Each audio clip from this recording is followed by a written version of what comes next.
What is up, everybody? Welcome back to another video. Last week, I talked about how to find inner peace. I gave 3 tips on that. If you haven't watched it, I'll link it down below. I've kind of been reflecting a little bit on this myself. Thought this week I would talk about quieting the mind, what it means to quiet the mind, how to quiet the mind.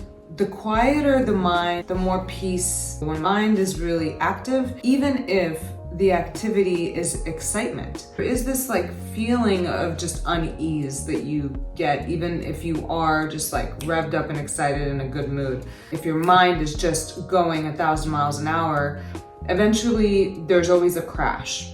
The less thinking there is, the more peace there is. How to quiet the mind? If you're asking yourself that question, then that's a really good sign. That means that you're aware that your mind is crazy. Everybody's mind is crazy. It's almost like we're under some kind of a spell. The mind is just running the show. We're totally not in control of our mind. Now, just to get right down to it, how to quiet the mind? You can't. You fucking can't. It's humbling. If we could do it, then we would do it. There are definitely tools, and I want to offer a few things help it along, but what I'm noticing is that the mind kind of has to quiet on its own. Some days your mind is just more quiet. Did you do it? No. Some days your mind is really crazy. Can you stop it? No. That's the thing that you notice when you sit down and start a meditation practice, which is why I'm always stressing a meditation practice. The idea of meditation is not the meditation. It is the practice of learning how to focus your attention. The mind quiets on its own when your focus and your attention is not always invested in it. Here's the ticket. If you are invested in your mind and what your mind is telling you, your mind will never quiet down because your attention and your focus will constantly be feeding it.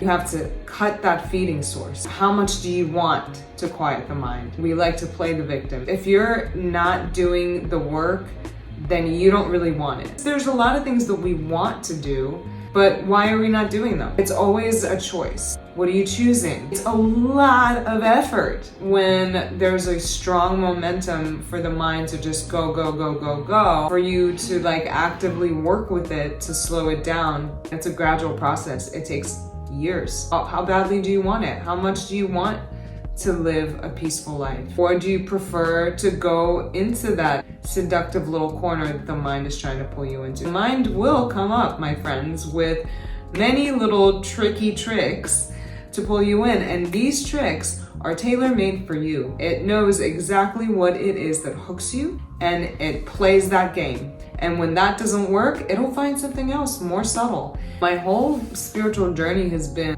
falling for the tricks of the mind. None of it is wrong. Thinking is not wrong. Thoughts are not wrong. It's not bad to think a lot. It's just, how is it making you feel? How's it working for you? Those are the questions that you have to ask yourself. How do you want to experience your experience? Do you want to be chaotic or do you want to be peaceful? If you want to be peaceful, you got to learn to stop listening to the mind. There are some tools I think that are really helpful. Again, one is meditation. We live in a society where ADD is like a pandemic. Everybody's got it now. It's just boom, boom, boom, boom, boom, boom, boom. Everything is pulling your attention.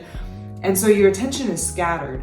Meditation focuses and points your attention on something. So anything that is pulling your attention and focus into one point is going to be really good. It's going to take practice, obviously, as with anything, but eventually you become more aware of what's happening. Sometimes, when you start to become aware of how noisy the mind is, it actually gets even noisier. You're on the right track if that's happening. You're going to have to face all the ways in which you're freaking crazy. That's a part of the journey too. It's good to look at it with a sense of humor. It's helpful, because it can get really serious. Breathing exercises are really great because they focus your attention and they calm you. When you're really anxious, your mind is usually running really fast.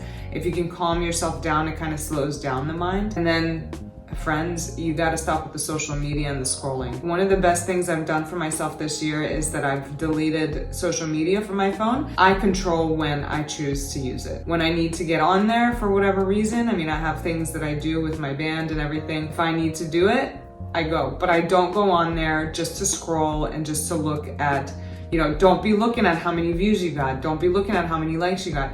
It is a really nasty trap, and I've been there, believe me, it is awful. It just makes you so scattered. For me personally, and this may seem really boring, but I like to spend time in silence. Eating, for instance, is a really important thing to stay quiet when you're doing. When you're watching Netflix and eating and scrolling through your phone, I've been there. That was my relaxation time. I would have my phone, I would be looking at social media, I'd be watching a movie, I'd be eating.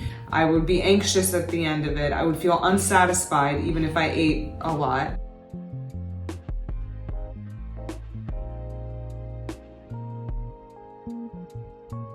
Peace and a quiet mind, they are one.